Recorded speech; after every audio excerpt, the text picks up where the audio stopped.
Yes, my endless race runners, welcome back to another episode. And today I have the privilege of sitting down with none other than Mr. James Armstrong. He is a property investor and entrepreneur, someone who is killing it within the property game.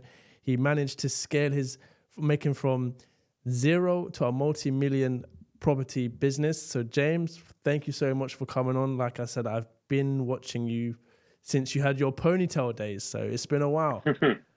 How's things? Yeah, that's a throwback for sure. Things are good. Things are really, really good. Yeah, it's a pleasure to be here. Thank you so much for having me on. Yeah, unfortunately, you can't be in it because you're in NYC, New York.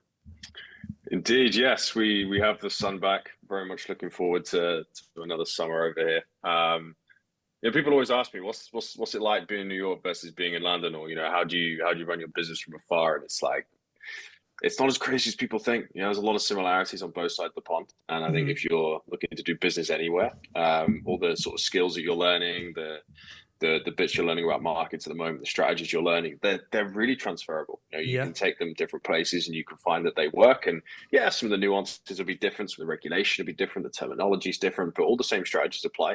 And certainly for me, I spent 5 years working with clients who are living overseas, doing deals in the UK, who are living internationally, and now I just kind of use those systems that I built out for them for myself. So it's nice being here, and I think it's important to remember when you're becoming an entrepreneur or you're looking to start your own business, at some point there should be a goal in place where you can step back and you can have some of that space between your business, whether you go full passive hands off or if hmm, you want to work remotely or whatever, then that should be a goal. If you don't want to live in the UK forever, that's cool. So set up your business in a way that can facilitate that for you if that's what you want to do.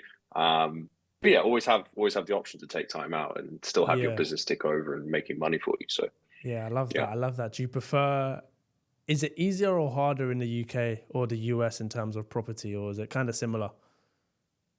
There's similar things work in slightly different ways. So some strategies are significantly easier over here than back home. Flipping property, for example, is significantly easier here than it is back home. Average completion times are 3 weeks versus 3 months. So Yeah. your flips are usually less than half a year long versus a whole year long. And also people will pay more for a freshly refurbed home. Like the whole idea of appearances matter an awful lot more over here, just socially and within the culture, Hmm. both when you're speaking to people, but also when you're selling property. On the other hand, rental yields are nowhere near as good. Certainly not here on the East Coast. They're better when you move in inland a little bit, but still, and then obviously Britain is small, and I think the major benefit there is you can travel around to different areas significantly Yeah. easier. If you live in Manchester, you have so many different markets that are available to you within like an hour's drive versus over here, a little bit more difficult. It might be a Mm. 2 3 hour flight to go where you need to go. But yeah, like I said at the start, all the strategies work here the same way they work back home. You want to do rent to SA, you want to do lease options, you want to do flips, you want to do buy refurb refinance, you want to do HMOs. Like they all work here. They just sometimes have slightly different names attached to them, slightly different quirks attached to Yeah. them. But yeah, I'd say it's very, very similar. It depends on what your chosen strategy is as to whether Mm. or not it's something that's easier or more difficult. Certainly, more people are open to like investing and generally being sold to and that kind of side of the things. It's a little bit easier from a marketing and sales point of view, if you will. Yeah, definitely. I mean, we'll get into the type of strategies that you do both in the UK and the US. But one thing I like to ask my guests, first question is your journey so far. Could you describe it in 3 words? And it can be any point of your journey. Sure. So I think truly eye-opening. It's definitely got to be one word. Eye Eye-opening. It's opening. Yep. definitely one word. Yeah, yeah, yeah. Exciting for sure. Exciting. Okay. And then I think, to be fair, stressful's got to be a got to be a word that goes in there somewhere. Stressful. Um, yeah, things never go perfectly, right? And how you deal with that stress and how you handle that stress and how you focus on overcoming the problems and stuff is part of the game. And to be honest, it's part of what makes the highs so high, and it gives you that context for and that sense of achievement. But things aren't going to go perfectly all the time. You do have to deal with problems, and people will let you down, and you build relationships with people, and then they'll turn out to not be the kind of person you thought they were going to be, or you know things take twice as long as they're meant to take. But Yeah. you can still make money, you can still be successful, and like I say, if it was all easy, you wouldn't have the same sense of accomplishment that you would get when you actually successfully deliver a deal or a project or a Yeah. new venture, whatever that might be.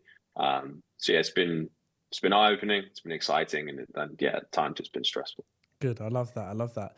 Another question that I love to ask my guests is I like to paint a picture for, my fellow endless race runners.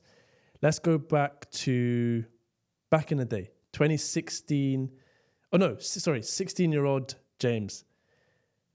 Who was 16-year-old James? What was he doing? What was his aspirations? Was it property? Where was he heading? Sure.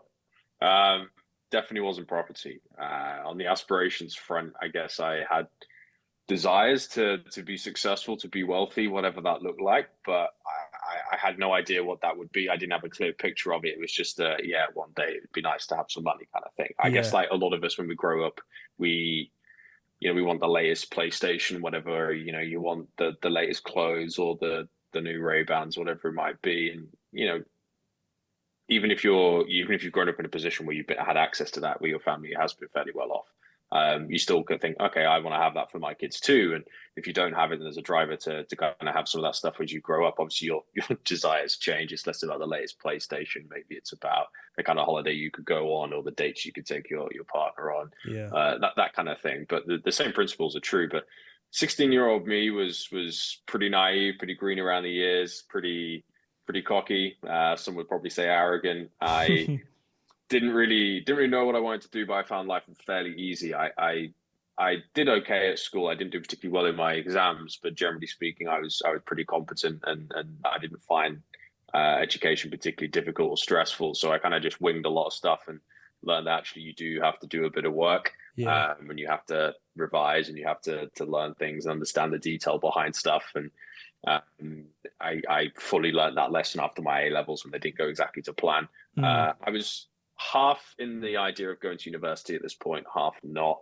I was either thinking, hey, let's go into investment banking or corporate finance or private equity or something along those lines. And my plan to get there was either do like a degree in physics or go and get like a post-grad scheme with E&Y or something like that. Yeah. I looked into both of those. I didn't go ahead with the E&Y scheme in the end. I forget why, to be honest with you. I think I was like, I'll probably go to uni instead. And then there was only really one uni that I wanted to go to. I was only interested in Bath. I wasn't interested in any of the others that I'd been to.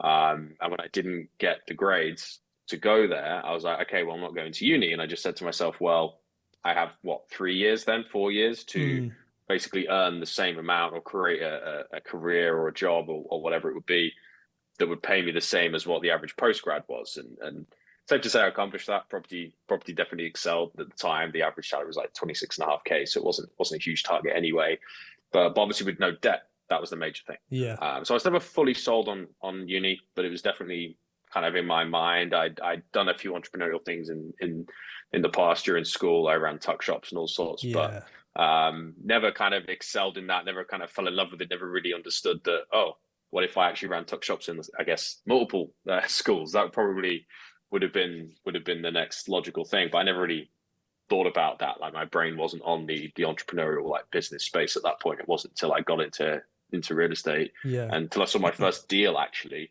when I saw my first deal, there was that penny drop moment where I was like, oh, I could do this like every week. What if I did it twice a week? Yeah, what definitely. if I did it 3 times a week? And then suddenly your brain can see it's like, okay, now I understand how to go from like 1, 2, 3, 4, 5 grand a month to like 20, 30, 40, 50 grand a month. And you have that first kind of moment where you go, now I understand how business works. I understand the scale works. I can see the power of it. I can see the future of it. So yeah, I mean, I didn't have big dreams or anything really until I discovered property. At that point, I discovered it because I needed money. And after that, thing kind of clicked, and now I wouldn't go back to the world of education or the world of work, like never. I couldn't do it. I couldn't do it. It's got to stay in the entrepreneurial space. So would you say the shift happened when you sold that first deal? Was that pretty much shift? Yeah, I think there were items up to that point, when you realize the power of passive income, you understand the power of compounding. A lot of that had kind of come into it, and the capital appreciation versus, that kind of stuff, the whole rich dad, poor dad stuff, that had already started to click. But it wasn't until, like I say, I sold my first deal that I had that full penny drop moment. And I guess my perspective changed rather than just my understanding.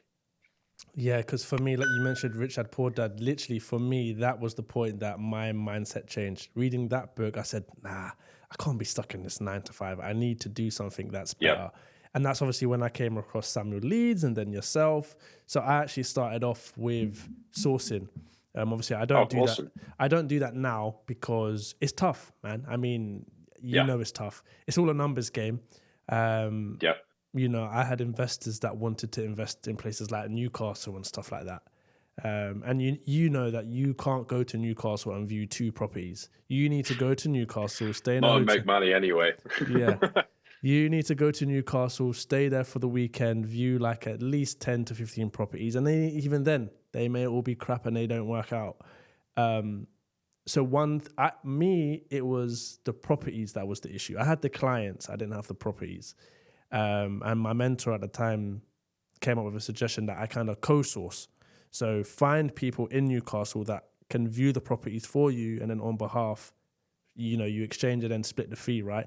But I don't know, you've got to build a lot of trust with that co-sourcer, right? Yeah, it's an interesting dynamic for sure. I think it's becoming more and more popular in the sourcing space. The sourcing space now is different to what it was 5 years ago. Make no Yeah. mistake, these markets are moving, they're changing quickly. And anyone who's considering buying training, just find out when the course was written. Because as someone who's actively in doing deals, like my space is doing deals, I do a little bit of training here and there, but it's really not my focus. My focus is do deals. So I see what's happening in the market. Mm-hmm. You know, something as simple as December 2023, if a property was on for 200 grand, you probably wouldn't get it for less than 190. Now, in February 2024, or even January 24, to be honest with you, it's true last month, that same property you probably get for like 160, 170. Like in the space of a week or 2 weeks, the whole market outlook changed completely, and offers are getting accepted significantly lower. That's across the board, multiple areas, like tried and tested. That's my experience in the last sort of 6-8 weeks of this year. It's definitely easier to get stuff accepted where you want it to be. But yeah, the co-sourcing dynamic is definitely much bigger than it was when we started out. Yeah. It always used to be a case of when you get into property, you think, oh, finding the deals is easier than finding the capital. And for most people, that was true. And credit to you, man. If you weren't one of those people, trust me, you're a rare breed. More along the lines of myself. But yeah, if you've got access to investors, life becomes significantly easier. But once you once you crack that nut, and you understand how that works, and you can bring money in, you do find actually it is easier to bring in money than it is to find genuinely like good, strong, solid deals. Especially when you've done a few and you understand some of the pitfalls and you can see stuff that might work, but you just go, it's not worth the hassle, it's not worth the effort, whether you're dealing with it or not. You know, as someone who's selling a product, you're like, I should probably sell something that I can 100% get behind rather than something that should be okay. Yeah. And I've always been the type where if I can't 100% get behind it, I'm not selling it. So, yeah, the market is definitely changing a bit. There's a lot more sources out there selling deals that aren't as good, but it is difficult to genuinely vet deals and understand exactly what's going to happen and map out and account for all the problems and make sure you see everything. And if you're working with co-source, I would just say, do your time vetting those deals, probably more than you would vetting your own deals that you found yourself, because these are usually people who don't know how to vet deals. They could be people who do, but don't know how to find investors. But the likelihood is it's people who actually don't know how to vet deals. And not every video tour is going to be good.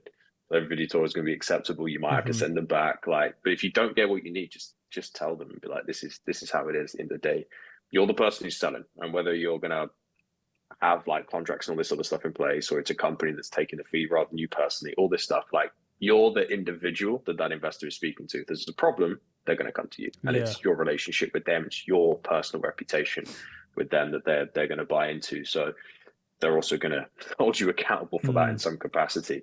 And business is significantly easier when everybody wins. So if you can maintain those kind of consistent deals, which you can do with co-sourcing, you've got to be careful in certain areas, then do so. But yeah, look after your deals and make sure that they're genuinely good, and understand basic stuff in the market. Like, you're not going to get a full valuation these days, so don't stack your deals as if you're gonna get a 5% or 10% drop when the valuer goes out.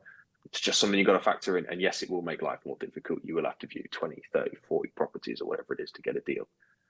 Yeah. You'll get better at it. Yeah, You'll view no, less, but as you said, it's a numbers game, it's a man. numbers You game. just gotta churn it out. Just gotta churn it out. Yeah, it's tough. So what areas do you focus now in property? Is it joint ventures? Is it, do you put your own money in? Is it, what's the strategies? Is it all of them? Is it BRR? Is it rent Sure. to rent? I've always liked buying stuff, right? I'm not a huge fan of the rent to rent models. I think Yeah. they're incredible business opportunities, don't get me wrong. But there are concerns that come with that, and the risks generally are significantly greater. And Hmm. people might disagree with me on that, but fundamentally, it's true. You take on a property at £3 a month rent, you're taking on a 36 grand liability on day one for 3 years. That's not a small amount of money. Plus, if you're buying something, you can always sell it and usually get all or most of your money back. So yeah, in terms of what I'm up to, I still do the odd bit of sourcing, probably sell a deal a month, something like that, for people I get on really well with, and it's easy cash, right? I don't want to scale that. I don't want to run a sourcing business. I stopped that a couple of years ago, but it is easy cash from time to time. I will do that. Still cracking on all the developments. So myself and a couple of other partners took on the developments in 2020, 2021. We're getting to some pretty key stages with those, which is break ground on one this year, which will be amazing. And there's 3 others that will get planning back this year. So it's going to be some milestones for sure. Some projects there we've been in for literally 4 years. So exciting to get towards conclusion on some of those and reach some fairly key stages. Then outside of that, yeah, still building up my own portfolio, and then a few bits actually outside of real estate, which will transition into sort of end of this year, early next year, building up my own portfolio. My major focus is buying more houses myself, Yeah. rather than, I guess, helping other people to do that. There'll still be elements of it, right? There'll still be joint ventures, there'll still be loans involved, there'll still be private finance involved. Yeah. Everything I've learned is still going to be in there. It's just going to be, where possible, at the end of it, keeping that property for me and only having me on the title. But yeah, there's other bits that are in a similar vein that are going to play out for the rest of this year. Good stuff. Because I know you will heavily agree with this, but one thing that people say is, oh, when you get into property, you need to have all this money. But do you believe that you can start from zero, like literally none of your own money? I think you can, yeah, 100%. I mean, certainly when I started out, it was doable. I don't think anything would have changed now to make that less true.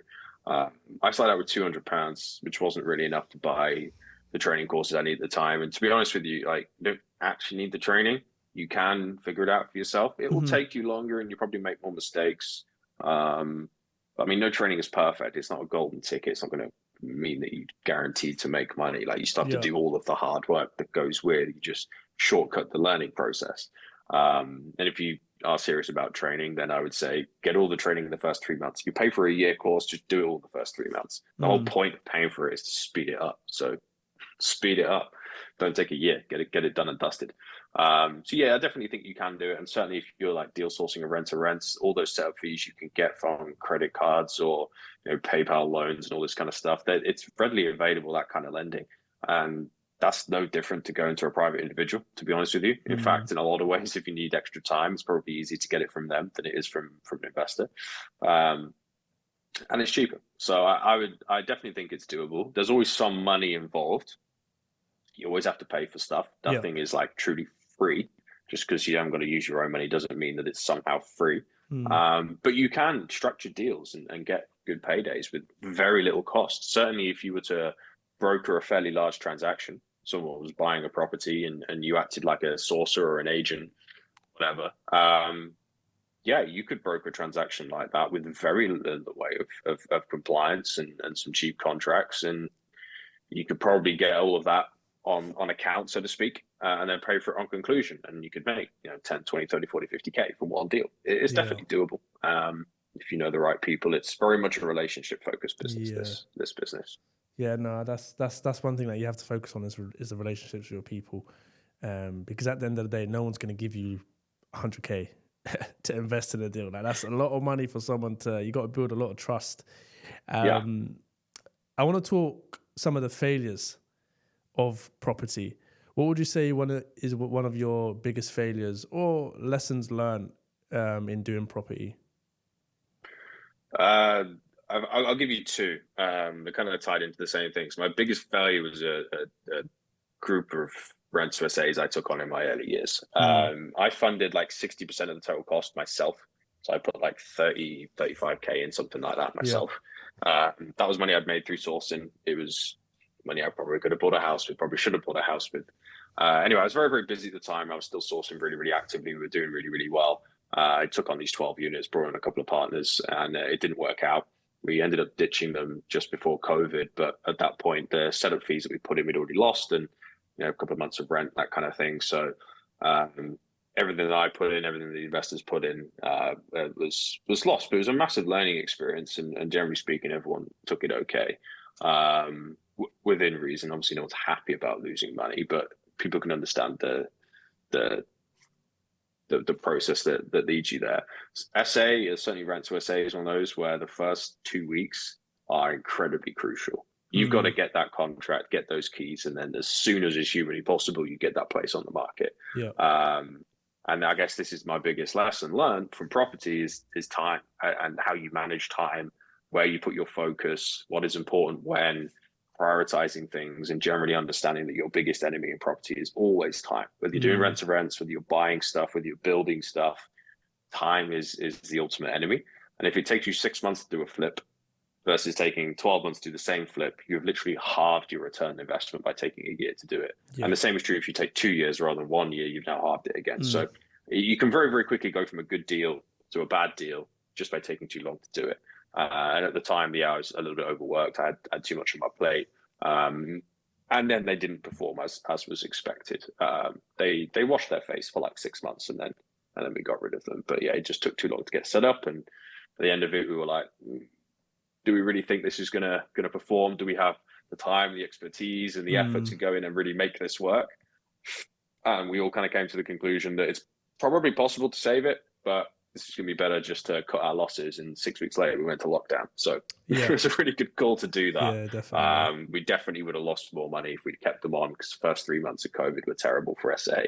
They did pick up afterwards for sure. But so I guess that was my biggest failure and my biggest lesson learned. I was probably the biggest loser. In fact, I was the biggest loser in that deal. I lost the most amount of money, but it was money I'd made through property. Yeah, exactly. You crack on, right? You're not going to win everything. You're going to lose everything. Had I bought a property, I probably wouldn't have lost anything at all. Would have made profit. So yeah, no, exactly. And then on the flip side, biggest success. Like, what is one moment that James can say I'm proud of? There's actually quite a few, and this is really good to do. It's a good question, actually. Everyone should ask themselves this. Yeah. What was your biggest success or failure, and what was your biggest win? Because just thinking back now, I'm like, there's definitely more wins than losses, and that's the way it should be. In my first year deal sourcing, I sold £71,000 worth of deals in a week. That was my finder's fee. That was pretty nuts. Yeah, amazing. It was insane. It was insane. In fact, it was 3 days back to back that it took for the payments to come in. It was insane. Like, honestly, insane. I remember at the time when I received it, and it just blew me away. I didn't even realize that was possible. I know I'd just done it, but I was like, as if this is real. Like, I couldn't even believe it until it landed the bank. That one was pretty cool. Another really, really awesome one was when we bought our castle. So the first development we bought was a grade 2 derelict castle.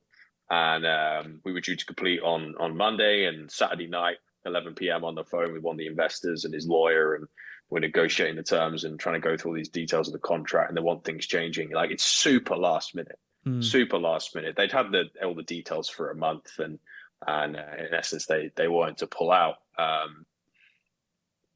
If I'd given them an extra week, they'd have stayed in. But at this point, I'd already wasted too much of my time. So I was like, no. So I'm waking up then Sunday morning, completion's on the Monday.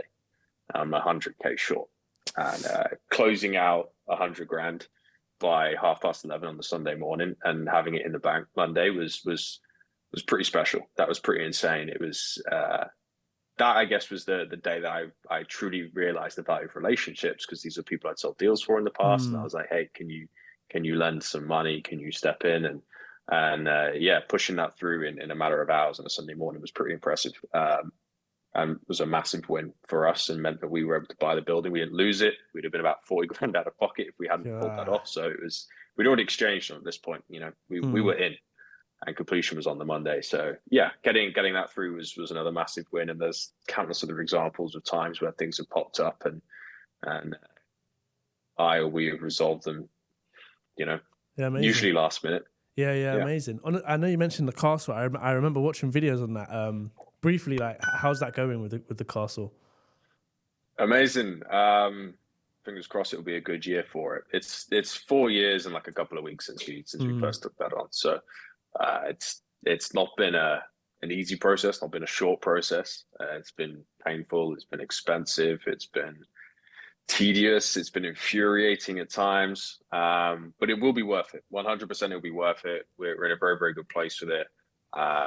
I'm not going to speak too much about it at this stage, but yep, I can say definitely. watch this space. There's Yeah, some more stuff coming out later this year on it. But yeah, I'm very, very excited, and to be honest with you, it's only got more profitable since we took it on. So nice that's one. also really, really good to see. Wicked, good stuff. I'm just worried of the time, James. I think we've got 10 minutes left. Um, I have got questions that I guess I'll have to ask them when hopefully you're sitting opposite me. But on the topic of like successes and failures, I'm starting to add like this accountability element to the podcast. And the two questions I ask is, what are you doing well, and do you need to work on in your journey or as your Mm, personality, your habits? It could be anything. okay. Yeah. So what am I doing well? I'm always been good at understanding the detail within projects, within markets, Hmm. within individual deals, how all that kind of plays out, how tax structures, legal structures, and all this stuff kind of comes together and the numbers behind it. Like I've always been very good at the detail and the mechanics of deals. Yeah. So that's definitely something I've been good at. Something I need to get better at is actually marketing. I'm Hmm. good at selling. I'm less good at marketing. So I can understand why someone would want to do a deal. If they put money in, they get a return, and understand the risk versus reward, all of that. That's natural to me, and that makes sense. That's very logical. The marketing side, though, understanding what like the world wants, what's going to get the world interested in stuff, and like the hooks and all that kind of thing. That's never been my forte. Yeah. Um, I've just always been like, well, if I put something out there that says if you put 10 grand in, you get 20 grand back a year later, why wouldn't you just do it? Like, I don't Mm. understand why I need to get someone all excited and emotionally driven up about something before we can have a genuine conversation. I was like, that's just not who I am. So I find it very difficult to understand, I guess, the market kind of view from that perspective. And that's why I've traditionally surrounded myself with people who do understand marketing, or at least understand it better than I do. Um, so yeah. Yeah, no, marketing hard. Like, even with the podcast, the hook, how it looks is so important. Like, you need to engage your user for the first. If you don't Yeah. engage them within the first 2-3 seconds, they're clicking off. Yeah. And especially, Captions, tags, like thumbnails, all this stuff, like it matters, and the types of posts you put out, how you write them, like everything, like it really matters. And when you start speaking to marketing guys, you hear more about this, and your eyes just get opened and opened and opened as you realize how big of a sector this is. yeah, no, for sure, for sure. I mean, yeah, we've only got 7 minutes, so this will have to be like a quick fire round Sure. question. So I usually ask my guests a bunch of questions just to get like a different perspective of things. The first one is, if you could have any superpower, James, what would it be, and how would you use it to impact the world? You know what? I'd love to fly. That'd be sick. Oh, come on, James. It can't be. It can't I be. know it's quick fire, man. It's quick fire. It's So quick. like, I'm just gonna stick with it, whatever comes into my head. I'd love to fly because just generally travel is a pain in the neck. I think, and if I could use that skill in one way, I don't know how I would do it, but to make travel easier for everybody across the board, I would do it because Okay. yeah, So make everyone. traveling abroad is a nightmare. So you flying or making everybody be able to fly? I don't know if it's me flying or if I become like some taxi service for the air or if I reinvent flying. I don't know. But, going through airports, baggage, getting taxis on the other side, transfers, like everything combined just seems unnecessarily complex. Why can't I just leave my house and arrive in the next place? Teleportation would be the ideal solution to Okay. that. Wicked, wicked. What advice would you give to someone that is starting out in property in any Put particular the work. strategy, whether that be Yeah, sourcing, BRR, yeah. flips? It's always the same. I'm like, basically every strategy is a numbers game. There are nuances to it, but basically every strategy is a numbers game. If you're not getting where you want to be, simply put more time in and put more effort in. A few more houses, speak to more people, Mm, contact more landlords, make more phone calls. Like if you 10x all of that, I guarantee you'll make money, or you'll at least make more money than you're currently making, and then you can refine and get better at it. So And then the second piece to all that is if you have a problem or you have a gap in your knowledge or you need help, ask for it. Don't sit there at home or like don't message one person, wait for them to get back to you. Just blast your questions out to as many people as you can, get your information back, and then make your decision as to what you're going to do. Get the advice that you need, especially if you pay for it as well. A lot of people go on training courses, they pay for support and they never book in calls. And it's just, it's bonkers. Yeah. You've literally paid for it and you're sat struggling and you have a problem, go get the answer, you know? So yeah, remember it's a numbers game. So put the time and effort in, grind, do the hustle, whatever it is you need to do, like make it happen. And then if you're stuck, just ask for help and don't be apologetic about it. You don't need to be. Yeah. Just ask for help. Because I remember a video a while back, I remember you saying, just pick up the phone. Like, you can't wait around for an email. Pick up the phone and speak to people because that's the quickest way to get answers, right? Jordan Belfort in Wolf of Wall Street. He's like, pick up the phone and start dialing. That scene. Yeah, no, it's a good one. Next one. Who has had a significant impact on your life and why? Oh, my wife, for sure. Both my parents. Yeah. Business partners too. You know, they've really helped understand things I didn't know. I was very green coming into property. I was very young. Age isn't a problem per se, but that you do need to respect the fact that you're going to learn stuff as you grow, and certainly until you're like 25, 26, you're not even fully developed. Think about what the person you were at 16, then the person you were at 18, the person you were at 21, the person you were at 25. Like, so if you're in any of those age brackets now, just think back to the one beforehand and think how you developed, because that's going to happen again when you hit that next one. So this period from like 16 through 25, you change a lot, you grow a lot.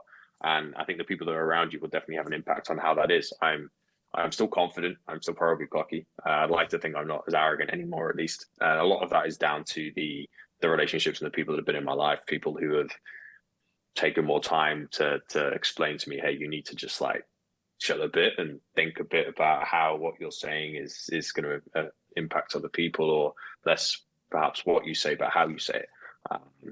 So yeah, I think probably certainly my wife and my business partners have definitely changed. Yeah, helped me see the world in a different way the last few years. Yeah, I love that.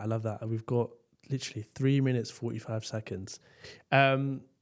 What's one quote that you live by? So when you're feeling down, you're feeling doubtful, what is that one quote that you go to that motivates you? What is it? One small action is worth 1,000 good intentions. At what period have you used that quote? Have you applied it? I came across that when I was 17, and it's been on and off my phone wallpaper for a number of years. Every time that I feel like I'm getting stagnating, it's usually because I have a lot of ideas, a lot of things I want to implement, and maybe I'm a bit kind of all over the place. And I realize I've been talking about a lot of stuff. I haven't done a lot about it. To be clear, I would have done something. I'm not the kind of person to just simply talk and sit there and do nothing.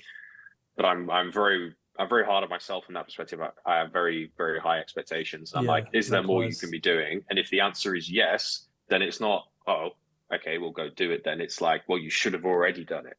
It's like, if you know what needs to be done and you know what can be done, like, go and do it. Like, stop thinking about it at this point, stop talking about it, just go and do it. You can talk about it later. So yeah. Yeah, I love that. And then the last one for you, James, is what does the endless race mean to you? Endless race is, for me at least, a focus on growth and understanding that if you're not growing, you're dying, and there is no ultimate end kind of destination. It is about the journey. It is about the process you go through. It's the growth you go through. The enjoyment is in the growth and in the wins and in the losses too, and the person that you become throughout there and what it is you're able to do. It's not about reaching 1 million or 1 billion. It's not about having 10 houses or whatever. It's not about being financially free. Like, it's about the person and the journey that you take throughout that.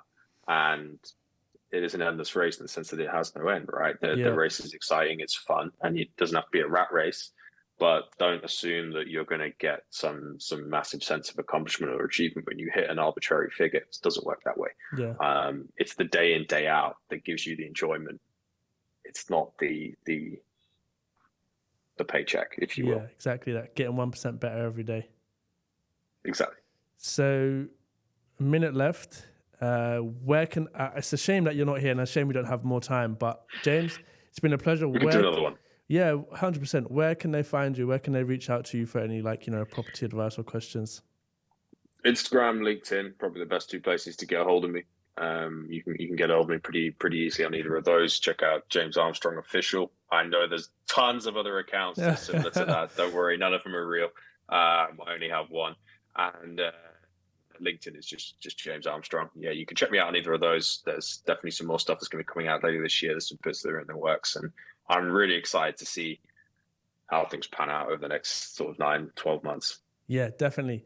Well, James, it's a pleasure. Like I said, it's unfortunate we don't have longer, but guys, that has been the episode, and take care and peace. Thank you for having me, man. Really appreciate it.